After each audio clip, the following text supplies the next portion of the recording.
Olá, está começando mais um programa Crescendo em Cristo, aqui pela Rádio CPT, a rádio que é uma boa companhia para você. Eu sou o comunicador Valdir Hoffmann, eu sou pastor da Igreja Evangélica Luterana do Brasil, aqui na cidade de Joinville, Santa Catarina.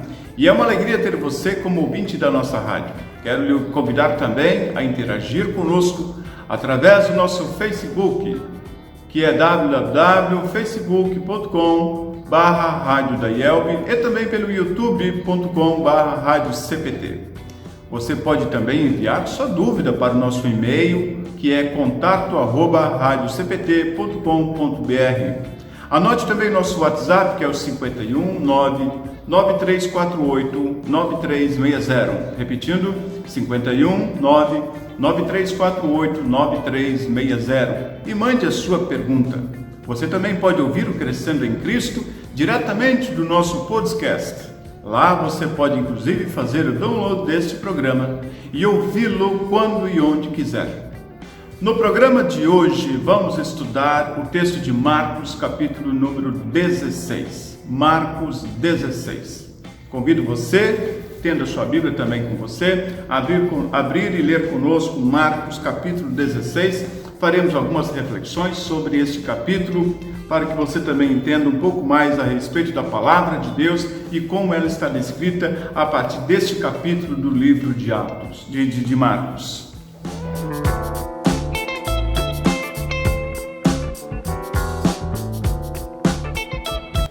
Muito bem, o livro de Marcos, no capítulo 16, nós temos alguns subtítulos. Eu estou usando aqui a Bíblia Almeida Revista e Atualizada. O primeiro título é sobre a ressurreição de Jesus. Depois nós temos Jesus aparece a Maria Madalena. Depois Jesus aparece a 2 dos seus discípulos. Daí a parte seguinte é a ordem para a evangelização e termina com o subtítulo A Ascensão de Jesus. Então essas são as informações a partir de Marcos 16.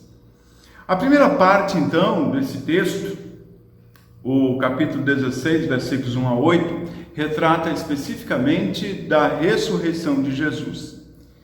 Devido ao fato de que esse texto é maravilhoso e ele tem várias informações interessantes, e esse é um assunto bem complexo e bem importante também para a nossa vida, eu convido você a ler esses 8 primeiros versículos. Acompanhe então comigo e depois então nós faremos algumas observações quanto a eles. A ressurreição de Jesus. Lembrando que este texto também, ele está registrado no livro de Mateus, no livro de Lucas e também no livro de João. Ou seja, os 4 evangelistas falam a respeito do mesmo assunto, a respeito da ressurreição de Jesus.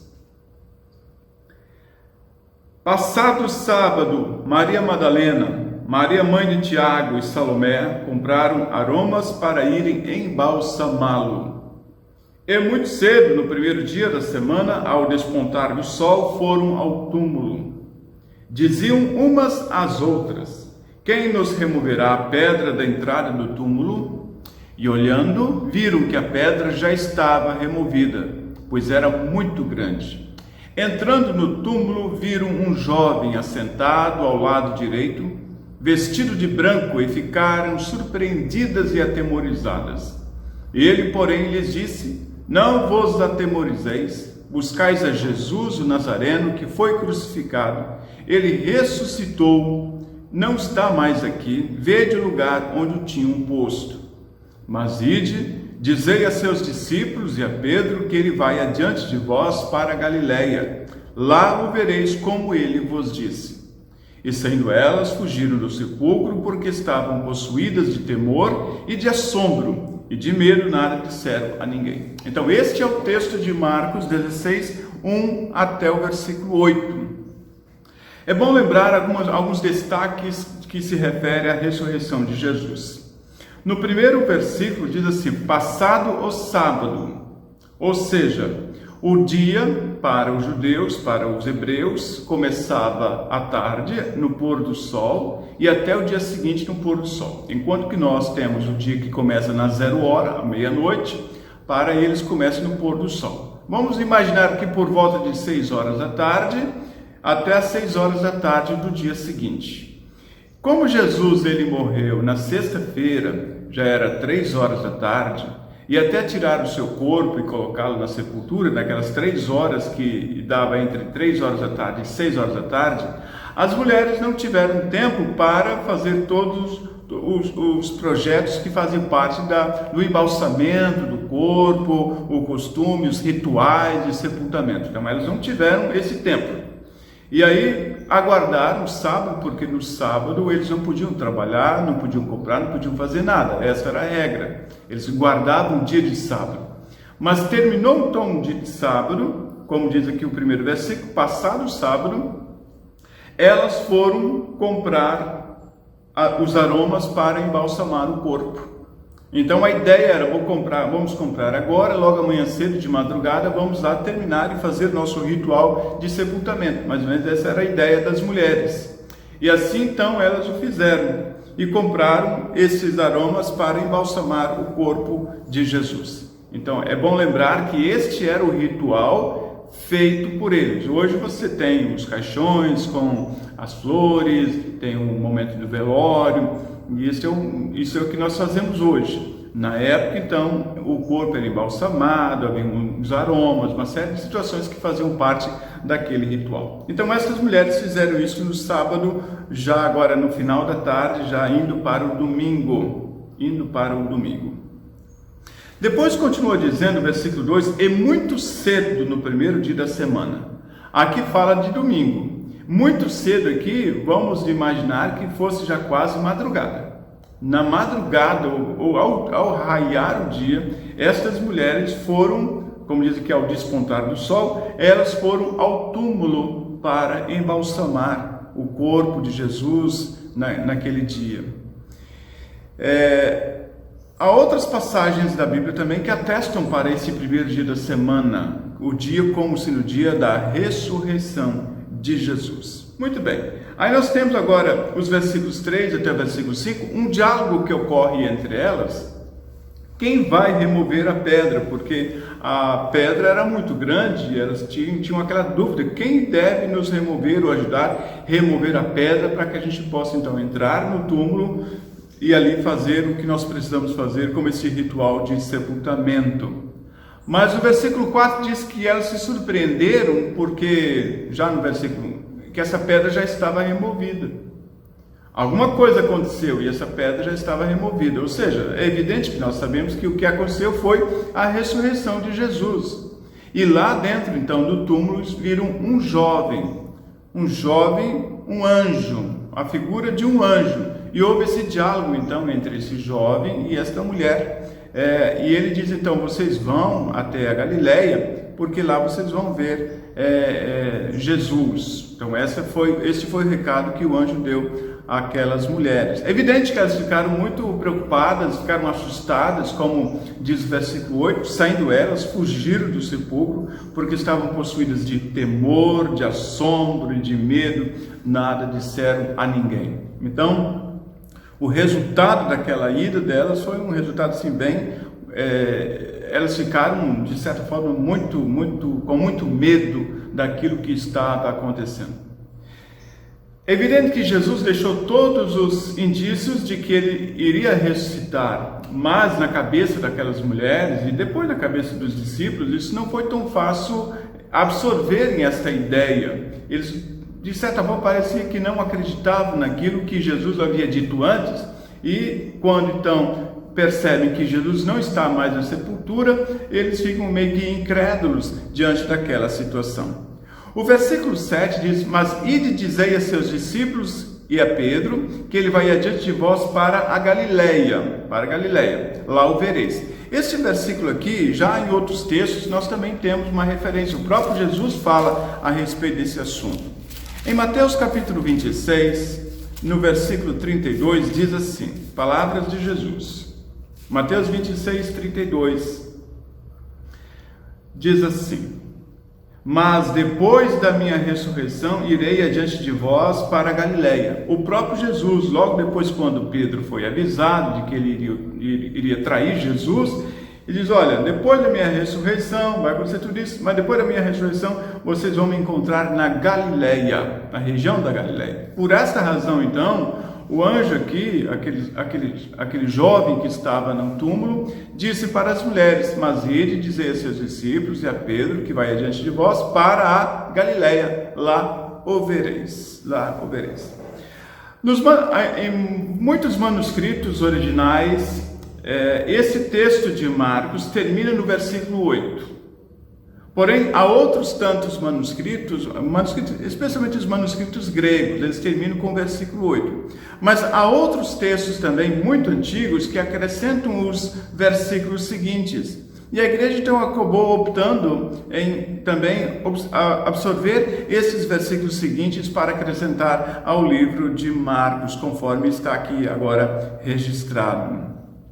Nos versículos 9 até o versículo 13, nós temos algumas aparições de Jesus. Aqui nós temos um resumo das aparições de Jesus. Se você quer saber um pouco mais sobre as aparições de Jesus, sobre o passo a passo, 1 Coríntios capítulo 15 tem todo um capítulo que fala sobre a ressurreição. A quem Jesus aparece, quem vai ressuscitar, o que acontece com os mortos, uma série de situações. Então eu recomendo a você que, como um complemento a esse nosso debate aqui sobre Marcos 16, que fala sobre a ressurreição de Jesus, que você também procure ver o texto de 1 Coríntios capítulo 15. Então lá nós temos todo um apanhado a respeito da ressurreição de Jesus. E aqui então, dos versículos 9 até 13, fala sobre essas aparições de Jesus.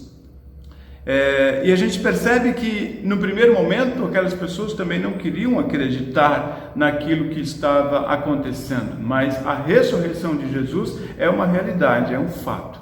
E assim como Jesus ressuscitou, também nós vamos ressuscitar. Isto é bem verdade também.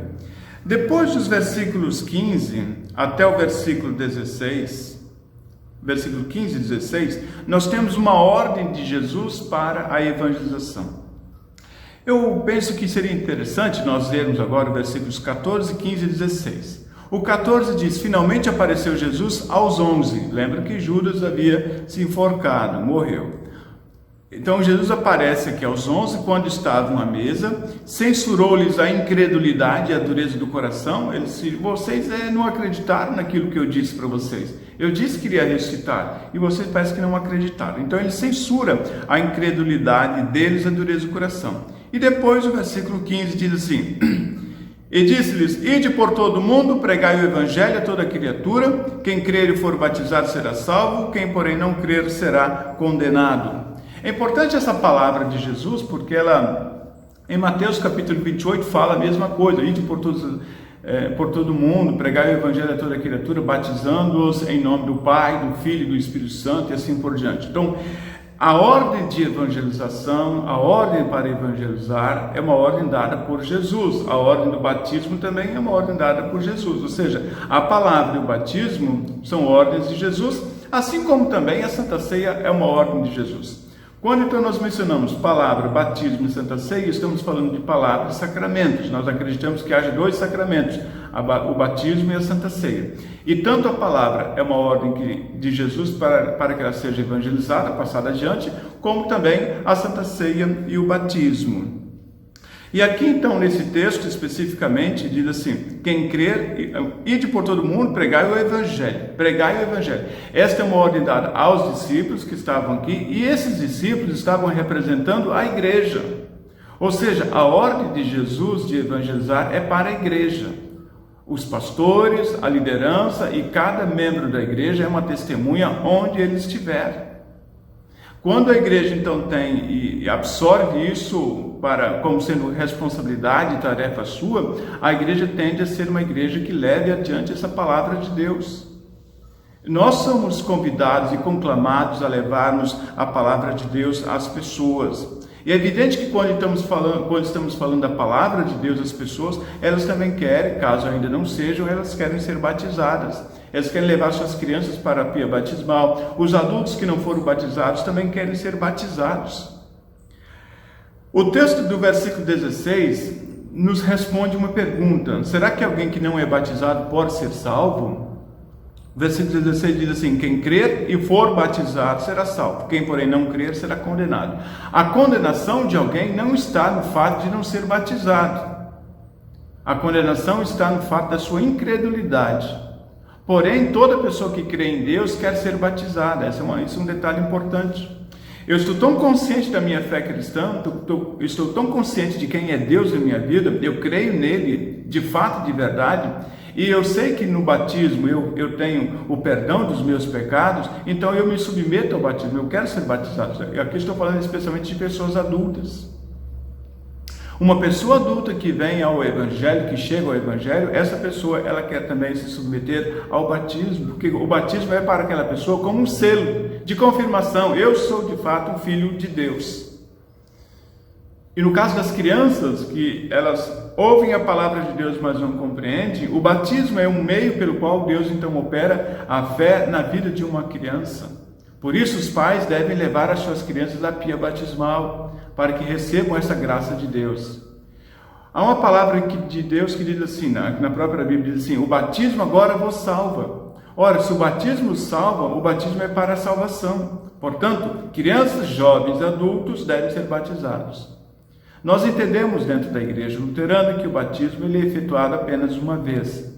Há um texto que diz: há uma só fé, um só Senhor, um só Deus e um só batismo. Um só batismo. Nós não fazemos o rebatismo. Uma pessoa que é batizada em nome do Pai, nas águas e em nome do Pai, do Filho e do Espírito Santo, ela é reconhecida dentro da igreja. Quando ela vem para a igreja luterana, o seu batismo é reconhecido como sendo batismo verdadeiro e cristão. Depois nós temos os versículos 19 e versículo 20, um resumo sobre a ascensão de Jesus, que acontece 40 dias após a sua ressurreição. Eu vou ler aqui: de fato, o Senhor Jesus, depois de lhes ter falado, foi recebido no céu e assentou-se à destra de Deus, e eles, tendo partido, pregaram em toda parte, cooperando com eles o Senhor e confirmando a palavra por meio de sinais que se seguiam. Ou seja, os discípulos foram adiante, levaram a palavra. É interessante notar que nós temos esta palavra hoje porque houve pessoas que fizeram esse trabalho e levaram essa palavra então adiante, e essa palavra chegou a cada um de nós nos tempos de hoje. Bom, este é um bate-papo rápido sobre o texto de Marcos, capítulo 16. Muito bem, neste programa o nosso estudo vai ficando por aqui, mas não perca a próxima edição, que irá continuar com o texto de Lucas. Lucas, capítulo 1. O Crescendo em Cristo vai ao ar, inédito às 7 horas da manhã e reprisado às 6 horas da tarde, sempre de segunda a sexta-feira. Assista a este e a outros programas em facebook.com/Rádio da IELB e também youtube.com/Rádio CPT. Baixe também esse episódio em radiocpt.com.br/podcast. Muito obrigado pela sua audiência e não esqueça de divulgar o programa da Rádio CPT em suas redes sociais. Foi um prazer ter você estudando a Palavra de Deus e crescendo na fé em Cristo Jesus com a gente. Que a paz de Jesus esteja com você e a sua família. Um grande abraço e até o próximo programa.